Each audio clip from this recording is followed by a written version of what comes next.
I had gotten a pair of SANDUGO cycling shoes, but they were way too big. I wear apparently size 8.5, and I had gotten a 9. So these are an 8.5. So let's check these things out, see how they look. So this is what it looks like here. So, and it's got a hole in the bottom, and I noticed it came with the fillers for it somewhere.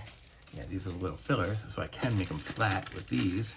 But I also bought myself some cleats, so I can use some mountain bike cleats if I want to.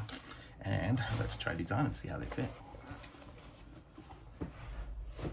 Ah, these fit much better. So this is a nice fit, and I can Velcro them, cinch them up, and I can tie them on, and I'm ready to bike. So I'm gonna say these are very nice.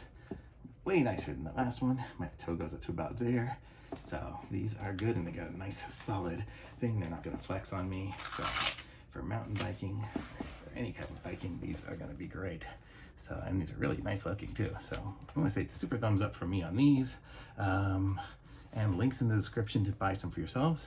Like my video, subscribe to my channel, and I'll be back with some more reviews soon. Thanks.